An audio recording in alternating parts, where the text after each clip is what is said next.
আমি আমার স্ত্রী নীলাকে সন্দেহ করি, কিন্তু কোনো প্রমাণ পাচ্ছি না। তাই বাসায় সিসি ক্যামেরা লাগিয়েছি।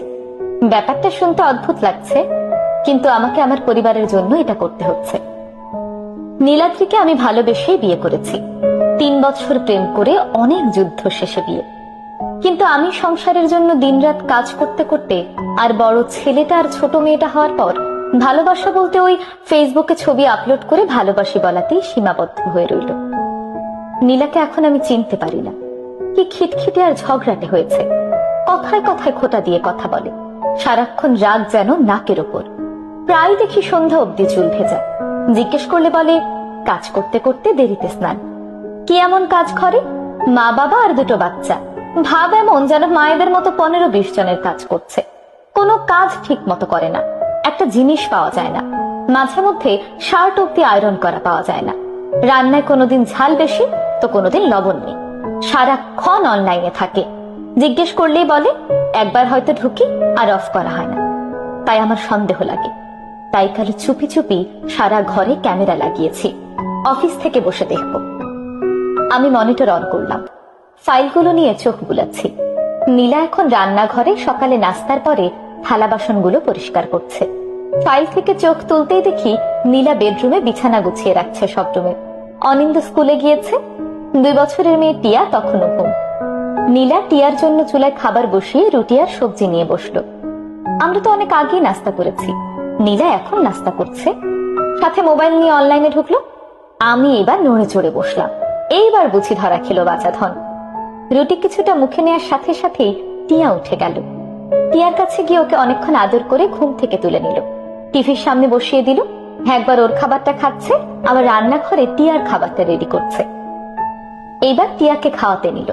টিভি দেখছে, দৌড়াচ্ছে, কত কিছু করছে, কিন্তু তখনও অনলাইন দেখাচ্ছে নীলাকে। ও কিন্তু তখন বাচ্চার পেছনেই ছুটছে।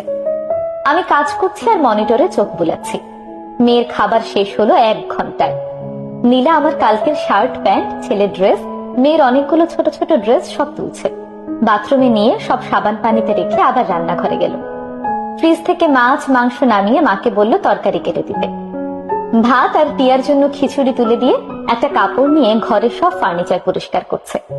তখনও অনলাইন শো করছিল নীলাকে। মোবাইলে চোখ গেলে এসে ডাটা অফ করে। কাজ করছে, আবার রান্নাঘরে গিয়ে রান্নাও দেখছে।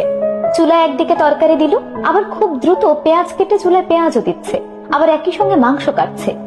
তখন বাবা এসে বলল চা দাও তো একটু কড়া করে, আর একটু নাস্তা দাও। নীলা চুলায় তরকারি নাড়ছে, আবার বাবাকে খাবার দিচ্ছে। নীলা আবার ছুটছে টিয়ার পেছনে, ফ্রুটস খাওয়াচ্ছে। এরপর বাথরুমে গিয়ে কাপড় সব ধুয়ে শুকোতে দিল। নীলা পুরো ভিজে গিয়েছে, কিন্তু স্নান করেনি। এত দ্রুত কাজ করছে কেন নীলা, বুঝতে পারলাম না।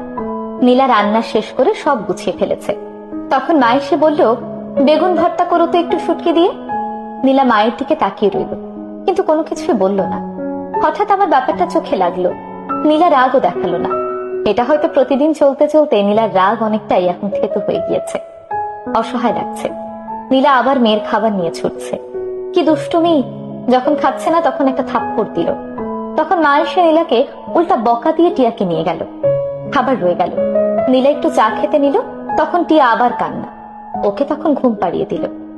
নীলা চুলায় বেগুন আর শুটকি দিয়ে ঘর ঝাড়ু দিচ্ছে। তখন অনিন্দকে স্কুল থেকে নিয়ে এলো বাবা। অনিন্দ এসে শুরু করলো দুষ্টুমি।